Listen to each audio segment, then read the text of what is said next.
Hello दोस्तों, मैं राहुल द्विवेदी आप सभी का अपने यूट्यूब चैनल पर स्वागत करता हूं। मेरे व्हाट्सएप ग्रुप्स पे कई लोगों ने मुझसे एक क्वेश्चन पूछते रहते हैं कि सर नेवल गोडार्ड जब बारबाडोस गया था तो वो कहानी ज़रा समझाइए, वो एक्चुअली हुआ क्या था। क्योंकि उस कहानी को मैंने अपने मनी ग्रुप्स में तो शेयर किया ही है, क्योंकि वो बिना किसी पैसे खर्च किए अपने आप उसकी जो बारबाडोस जाने की इच्छा थी वो पूरी उसने मैनिफेस्ट की थी। तो एज एन इंस्पिरेशन मैं उस कहानी को अपने मनी ग्रुप पे शेयर करता रहता हूँ, और भी मेरे बाकी जितने लॉ से रिलेटेड ग्रुप हैं, स्पिरिचुअल लॉ से रिलेटेड ग्रुप हैं, उन पे वो शेयर करता रहता हूँ। तो उस कहानी को मैं जो नेवल गोडार्ड का लेक्चर है वहाँ से उठाता हूँ, और जो उनके यूट्यूब वीडियोस हैं वहाँ से उठाता हूँ, और उसे एज इट इज़ अपनी भाषा में एक्सप्लेन करके फिर शेयर करता हूँ। उसके बावजूद कुछ लोगों को समझ में नहीं आई, और अभी रिसेंटली जब मैंने एक ग्रुप व्हाट्सएप पे प्योर हिंदी का बनाया कि हम लोग इसमें सब कुछ हिंदी में ही डिस्कस करेंगे, तो सबसे पहली डिमांड यही थी कि सर नेवल गोडार्ड की कहानी को हिंदी में डिस्क्राइब कीजिए।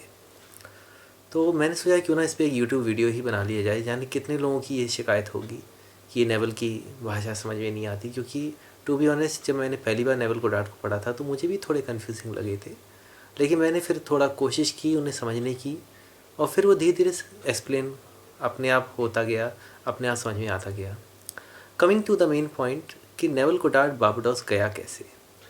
सो बेसिकली कहानी ये थी, नेवल गोडार्ड के ही शब्दों को अगर रिपीट मैं करूँ तो उन दिनों नेवल गोडार्ड के पास ज़्यादा पैसे नहीं थे, और इंग्लैंड में वो रहते थे। और उन दिनों क्या कहते हैं, वो एक थिएटर डांसर थे, और उन दिनों ज़्यादा ब्रॉडवे शोज़ भी नहीं हो रहे थे। सिंपल भाषा में कहूँ तो उनकी आय का कोई साधन नहीं था, और क्रिसमस पे वो बारबाडोस अपनी फैमिली के पास जाना चाहते थे। बहुत सारे लोगों को पता नहीं है कि बारबाडोस एक जगह का नाम है, एक कंट्री का नाम है, और बहुत सारे आइलैंड्स हैं, और उनमें से एक आइलैंड का नाम है बारबाडोस।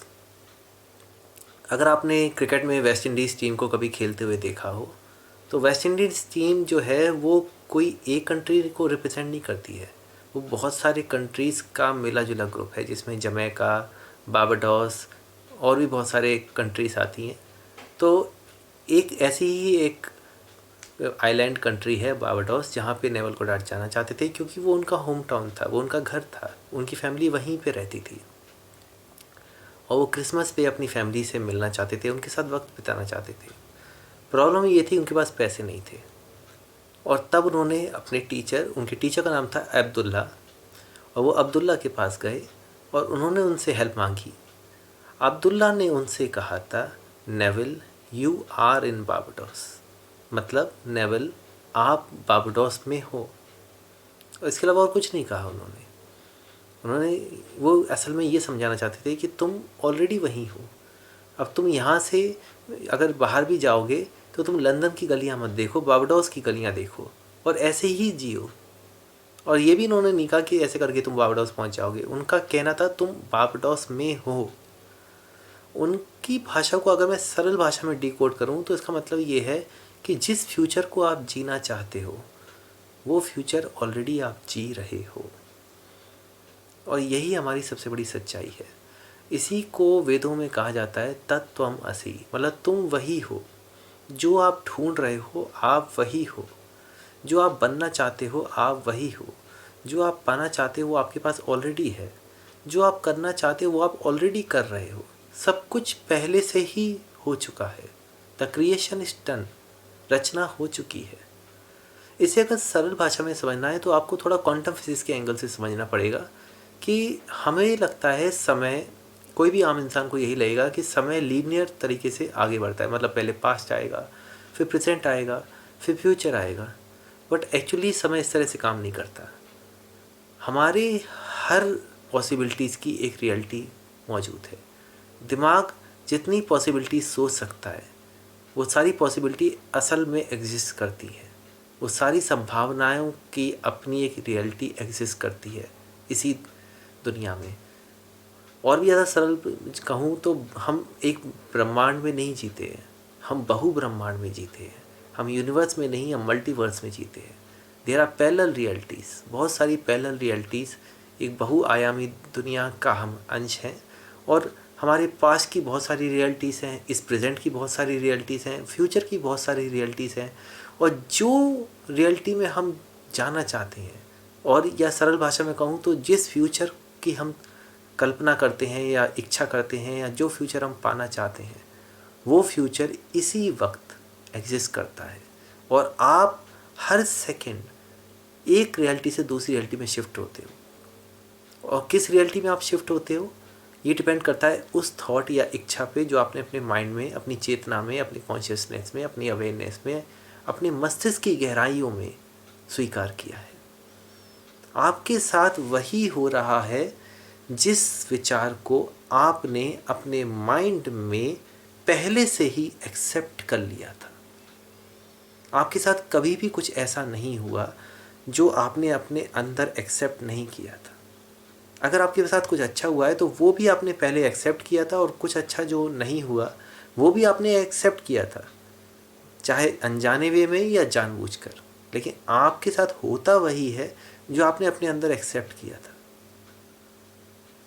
तो यही नेवल गोडार्ड के जो टीचर थे, उन्होंने, अब्दुल्ला ने उनसे कहा कि Neville, you are in Barbados, तुम पहले से ही बारबाडोस में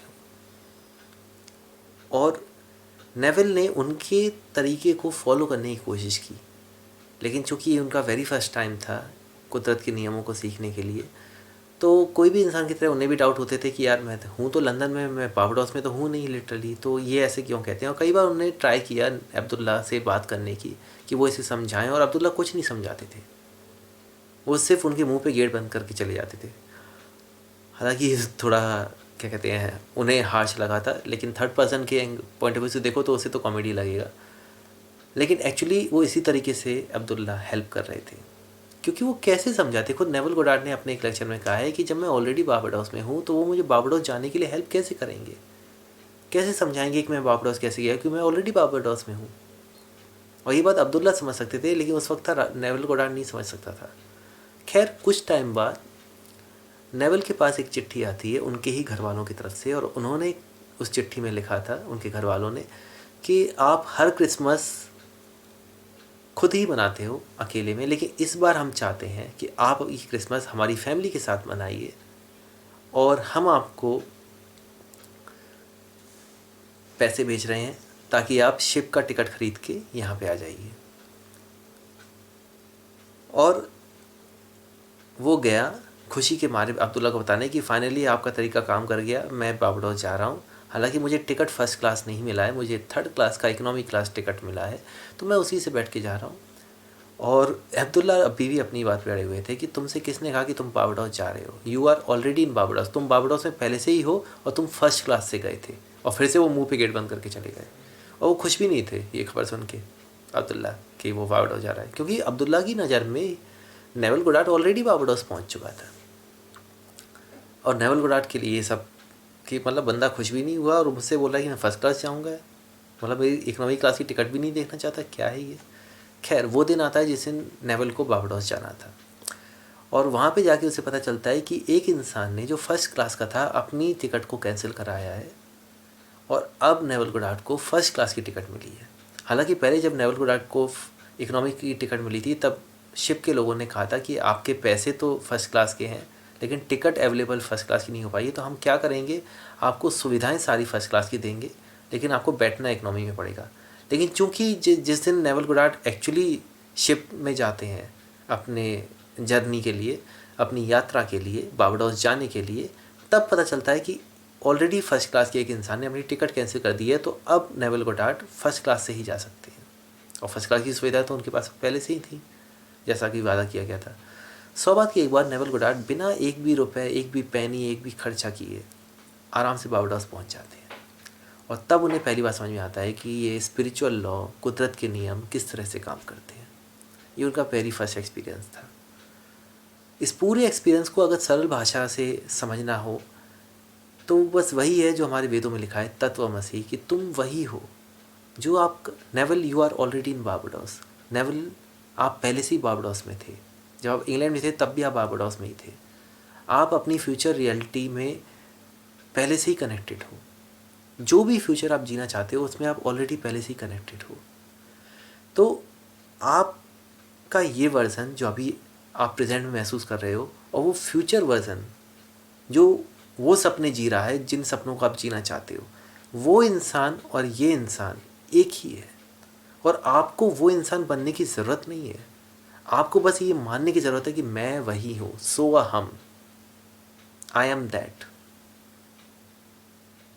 तुम वही हो, तत्वमसी, यू आर दैट। और इसी को क्रिश्चियनिटी में बोला गया है, आई एम दैट आई एम। या कुरान उठा लो तो उसमें पैगंबर कहते थे कुन फाया कुन। कुन का मतलब होता था हो जा, और फाया कुन का मतलब होता है वही हो जाता है। बी एंड इट इज़, हो जा और वही हो जाता है। तो कोई भी स्क्रिप्चर उठा के देख लो, हर चीज़ एक ही बात कह रही है। और क्वांटम फिजिक्स भी उस बात को प्रूव करता है कि आप जैसा सोचते हो बिल्कुल वैसा ही हो जाता है, क्योंकि वो दूसरी रियलिटी जिसमें आपकी इच्छा सच हो रही है वो ऑलरेडी एग्जिस्ट करती है। सिर्फ आपके ध्यान बदलने का फ़र्क है। आप अगली रियलिटी में शिफ्ट हो जाते हो सिर्फ अपना अटेंशन बदल के। तो आप ऑलरेडी काउंटलेस रियलिटीज़ में जी रहे हो। किसी को बहुत सारे पैसे कमाने हैं, वो ऑलरेडी वो सारे पैसे कमा रहा है। आपको सिर्फ अपना ध्यान बदलने की ज़रूरत है। और वो ध्यान कैसे बदलोगे? अपना विचार बदल लो कि मैं ऑलरेडी वो सारे पैसे कमा रहा हूँ। किसी को पर्टिकुलर जॉब चाहिए तो वो ऑलरेडी वो जो वही जॉब वो कर रहा है, और उसे अपने मस्तिष्क में ये लाने की ज़रूरत है कि मैं ऑलरेडी वो ही जॉब कर रहा हूँ। किसी को पर्टिकुलर जगह जाना है तो ऑलरेडी वो उस जगह पे है। आपको अपने मस्तिष्क में विचार बदलने की ज़रूरत है कि मैं ऑलरेडी वहीं पर हूँ। किसी को कुछ पर्टिकुलर इंसान बनना है, बॉडी बिल्डर बनना है, कोई बड़ा इंसान बनना है, कोई सक्सेसफुल इंसान बनना है, आप वही हो। बस अपने अंदर ये एक्सेप्टेंस लाओ कि मैं वही हूँ। क्योंकि ये दैवीय शब्द हैं, ये डिवाइन वर्ड्स हैं। सो अहम, आई एम दैट, तत्वमसी, ये हमारे महावाक्य हैं। आप वही हो। यही नेवल गोडार्ड की कहानी। और इसी को लॉ ऑफ असम्पशन कहा जाता है कि आप वही, असम्पशन का मतलब क्या होता है? मान लो, आप वही मान लो। और हमारे वेद तो असम्पशन से भी ऊपर हैं। वो कहते हैं कि नहीं, मानने की भी ज़रूरत नहीं, आप ऑलरेडी हो। और साइंस भी इस बात को प्रूव करती है, क्वांटम फिजिक्स, कि आप वही हो। ये वीडियो बनाने के पीछे मेरा मकसद सिर्फ ये नहीं था कि लोग मुझसे पूछ रहे हैं तो मैं इस पर बनाऊँ। इसके पीछे कारण ये भी था कि नेवल गोडार्ड की भाषा को लोग अपने तरीके से डिराइव करते रहते हैं, जबकि नेवल का कंसेप्ट बहुत सिंपल है कि आप वही हो। I am that, you are that. Simple है ये। The thing is done, the creation is done. सब कुछ हो चुका है। आप वही ज़िंदगी जीना शुरू करो बस अपने मस्तिष्क में। फिर देखो रियलिटी में भी वही फ़र्क आएगा। क्यों? क्योंकि आपकी दुनिया के ऑब्जर्वर आप हो, और ऑब्जर्वर जिस नज़र से देखता है दुनिया वैसी हो जाती है। और यही क्वांटम फिजिक्स में ऑब्जर्वर इफेक्ट के नाम से बोला जाता है। और इसी ऑब्जर्वर इफेक्ट को हमारे वेदों में कहा गया है, यथा दृष्टि तथा सृष्टि। आप जैसी दृष्टि रखोगे, सृष्टि भी आपकी वैसी ही हो जाएगी। तो अगली बार जब भी आप नेवल के किसी भी कंसेप्ट को पढ़ो, पहला फंडा अपना ये क्लियर रखो कि मैं वही हूँ, तुम वही हो। आपको सिर्फ ये अपने अंदर धारण करने की ज़रूरत है, एक्सेप्ट करने की ज़रूरत है, स्वीकार करने की ज़रूरत है। और एक बार ऑब्जर्वर की तरीके से, यानी आपकी दुनिया के ऑब्जर्वर आप ही होते हो, एक बार आपके एंगल से आपने एक्सेप्टेंस अपने अंदर डाल लिया, फिर देखो दुनिया में कैसे फ़र्क आता है। दुनिया के 3D एविडेंस से आप